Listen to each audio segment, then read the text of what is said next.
Hi friends, இன்றைக்கி நம்ம வந்து என்ன செய்ய போகிறோம் அப்படின்னா, நம்ம வந்து இன்றைக்கி வந்து இந்த பீச்சில் உள்ள சுண்டல் தான் செய்ய போகிறோம். அதுக்கு நான் என்ன பண்ணேன் அப்படின்னா, ஃபஸ்ட்டு வந்துட்டு நேற்று நைட்டே வந்துட்டு இந்த பட்டாணியை வந்து ஊற போட்டுக்கிட்டேன். நீங்கள் வந்து வெள்ளை பட்டாணிலையும் செய்யலாம், இல்லை இந்த மாதிரி வந்து பச்சை பட்டாணிலையும் செய்யலாம். நான் வந்து இந்த மாதிரி பச்சை பட்டாணியில் செஞ்சுருக்கேன். இந்த பச்சை பட்டாணியை நான் வந்து நைட்டு ஃபுல்லாக ஊற வச்சு இப்போ வந்து ஒரு 4 விசில் வச்சு வேக வச்சு எடுத்திருக்கேன். பாருங்கள், இந்த அளவுக்கு நல்லா வேக வச்சிடணும். நல்லா வாஷ் பண்ணிவிட்டு வேக வைங்க.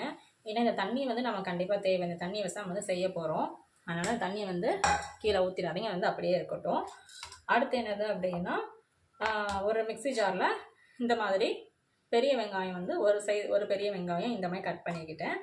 அப்புறம் வந்து தக்காளி, ஓகேவா? இந்த தக்காளியும் இந்த மிக்ஸி ஜாரில் வந்து நம்ம சேர்த்துக்கலாம். இது வந்து ரொம்ப டேஸ்ட்டாக இருக்கும். இந்த ஈவினிங் ஸ்நாக்ஸாக நீங்கள் வந்து ட்ரை பண்ணலாம். ரொம்ப ரொம்ப நல்லாயிருக்கும். அடுத்து நான் வந்து இப்போ தக்காளியில் சேர்த்துக்கிட்டேன். அடுத்து தேவையான பொருட்கள் என்னென்னு போடுறேன். அடுத்து வந்துட்டு கொஞ்சமாக 1 ஸ்பூன் அளவுக்கு கொஞ்சம் சீரகம்.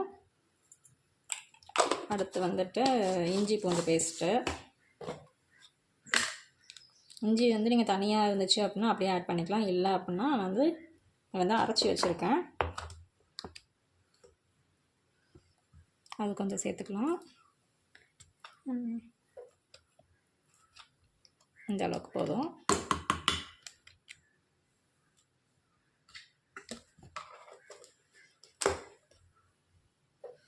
அடுத்து வந்து கொஞ்சமாக கழுவி வாஷ் பண்ணி வச்சுருக்க மல்லி இலை. இப்போ இது எல்லாத்தையும் நம்ம அரைக்கணும். ஆனால் இங்கே என்ன ஆயிடுச்சு அப்படின்னா, மிக்ஸி அரைக்கிற டைமில் நம்ம கரண்ட் போயிடுச்சு. ஸோ கரண்ட் வர வரைக்கும் கொஞ்சம் வந்து வெயிட் பண்ணலாம். இதை வந்து நான் க்ளோஸ் பண்ணிக்கிட்டேன். ஓகே ஃப்ரெண்ட்ஸ், கரண்ட் வந்துடுச்சு. நம்ம அதை கூட இந்த சின்ன ஒரு பச்சை மிளகாவும் சேர்த்து வச்சு நம்ம அரைக்கணும். ஓகே, இப்போ நான் வந்து அரைச்சிட்டு வந்து காட்டுறேன். நல்லா வந்து ஒரு ஃபைன் பேஸ்ட்டாக அரைக்கணும்னு அரைச்சிட்டு வந்து காட்டுறேன். ஓகே ஃப்ரெண்ட்ஸ், நான் வந்து அரைச்சிட்டு வந்துட்டேன். பாருங்கள், இந்த அளவுக்கு நல்லா அரைச்சாச்சு. இப்போ அடுத்து நம்ம என்ன பண்ணலான்றதை பார்க்கலாம். நான் வந்து இந்த சட்டி தான் வச்சுருக்கேன். இப்போ வந்து அடுப்பு ஆன் பண்ணிக்கலாம். ஆல்ரெடி நைட்டு வந்து நான் அப்பளம் பொரிச்சேன் அப்படின்றனால அந்த ஆயில் வந்து கொஞ்சம் மிச்சம் இருந்துச்சு. ஸோ அதில் தான் நான் இப்போ செய்ய போகிறேன்.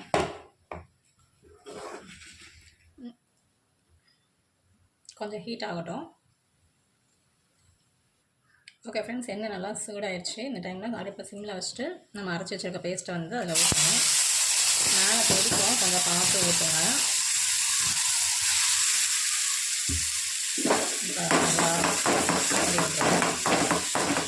நல்லா நல்லா அரைச்சிட்டேன். திரும்ப கரண்டு போயிடுச்சு.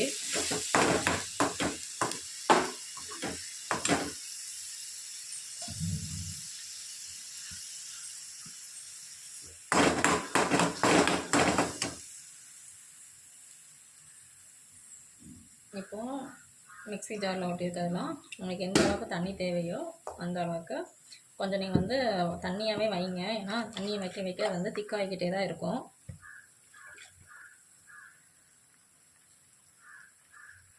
இன்னும் கொஞ்சம் வாட்டர் ஆட் பண்ணிக்கலாம்.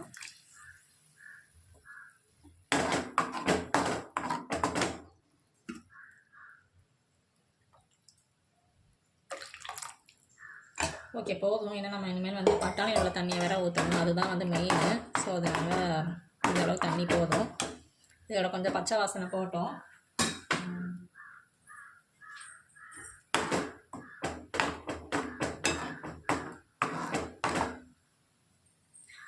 நம்ம ஒவ்வொன்றா ஆட் பண்ண ஆரம்பிக்கலாம். ஃபஸ்ட்டு வந்துட்டு நம்மளோட மஞ்சத்தூள்,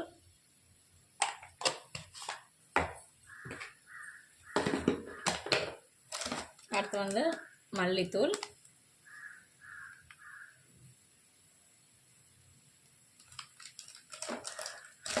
அடுத்து வந்து கரம் மசாலா,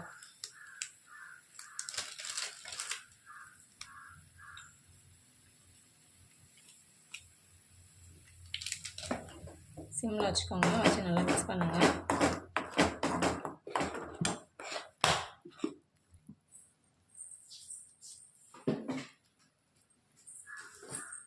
அடுத்து காரத்துக்கு தனி மிளகாத்தூள்,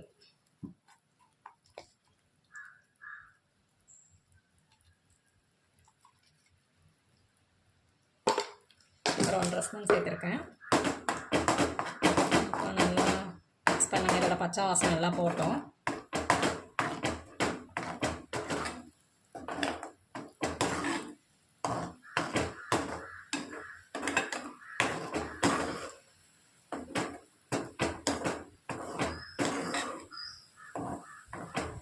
எப்போவுமே நல்லா வாசனை அடிக்கி. இது வந்து பீச்சுக்கு போனாலே இது சாப்பிடாம வரமாட்டோம். நான் அப்படி தான், நீங்கள் எப்படி அப்படின்றத கமெண்ட் பண்ணுங்கள்.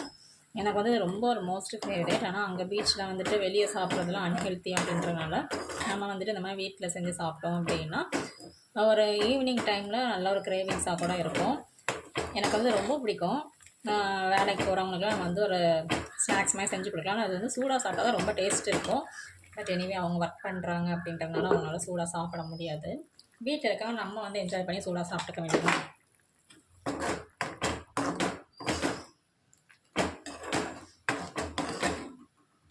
இப்போ ஓரளவுக்கு ராஸ்மே போயிடுச்சு.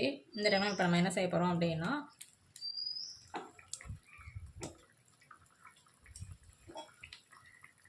கரண்ட் இல்லாதனால ஓவர் ஹீட்டாக இருக்குது. காலையிலேருந்து அடிக்கடி பவர் கட் இருந்துக்கிட்டே இருக்குது.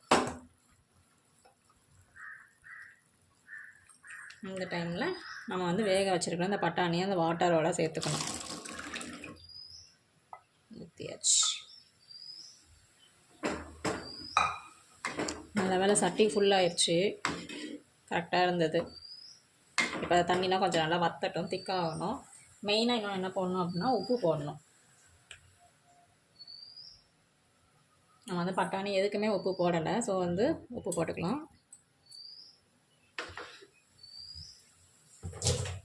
ஓகே, நல்லா கொதிக்கட்டும். இவ்வளோ தண்ணியாக குடித்தா ரொம்ப கேவலமாக இருக்கும், குழம்பு மாதிரி இருக்கும். நல்லா வந்து திக்காகணும். அப்போ தான் அதோட பச்சை வாசனை, அந்த மசாலா எல்லாமே இனிமேல் அந்த பட்டாணியில் வந்து கொஞ்சம் அப்சர்வ் ஆக ஸ்டார்ட் ஆகும்.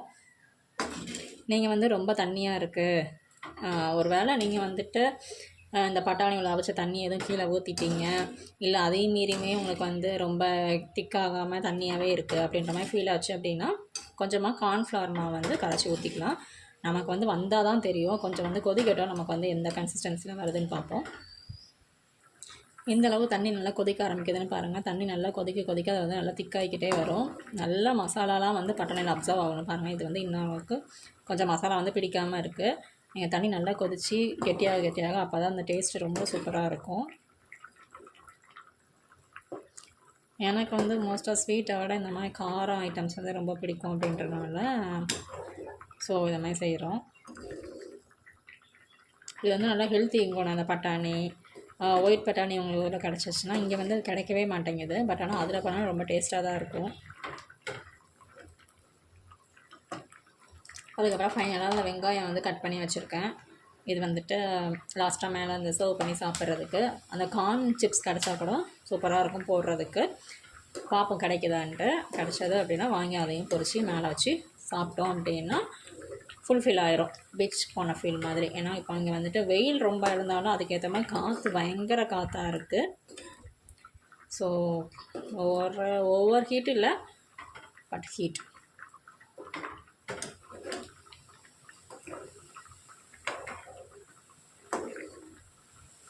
நல்லா கொதிக்கட்டும். கரண்ட் இல்லை அப்படின்றனால ரொம்ப இருட்டாகவே இருக்குது. எந்த ஆங்கிளில் எடுத்தால் கூட வீடியோ வந்து இருட்டாகவே தெரியுது. ஓகே, பார்க்கலாம். ஒரு வழியாக கரண்ட் வந்துருச்சு, ஆனாலும் இது இன்னும் கொதிச்சிக்கிட்டே இருக்கு. நான் வேறு பாப்பா வந்து அங்கன்வாடி போகிறோம் அப்படின்றனால அவளுக்கு வந்து இப்போ லன்ச்லாம் முடிஞ்சிருக்கும். அவளை போய் கூப்பிட வேறு போகணும். இது எப்போ கொதிச்சு எப்போ போகிறது, அவள் நமக்காக வெயிட் பண்ணிக்கிட்டே இருப்பாள்.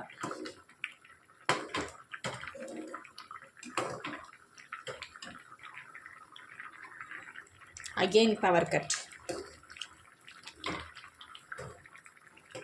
இன்னும் கொஞ்சம் திக்காகனா போதும் பாருங்கள். இந்த அளவுக்கு நல்லா திக்காகிக்கிட்டே வந்துக்கிட்டு இருக்குது. நம்ம வந்து இந்த கரண்டியை வச்சு கிண்டி பார்க்கும்போதே தெரியும் நமக்கு வந்து அது எந்த அளவுக்கு அந்த திக்னஸ்ஸு இல்லை தண்ணியாக இருக்கா அப்படின்றது. நல்லா திக்காகிட்டே தான் இருக்குது. இன்னும் கொஞ்சம் நம்ம எப்படியும் சாப்பிட இன்னும் கொஞ்சம் டைம் ஆகும். அதுக்குள்ளே நல்லா திக்காயிரும். இன்னும் ஒரு 2 மினிட்ஸ் இருந்தால் கரெக்டாக இருக்கும்.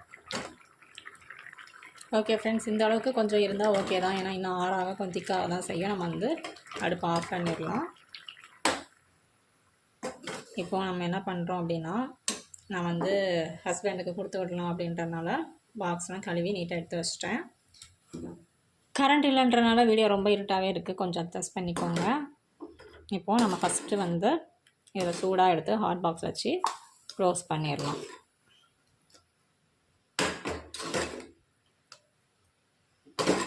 அவங்க வந்து ஃப்ரீ டைமில் சாப்பிட்டுப்பாங்க.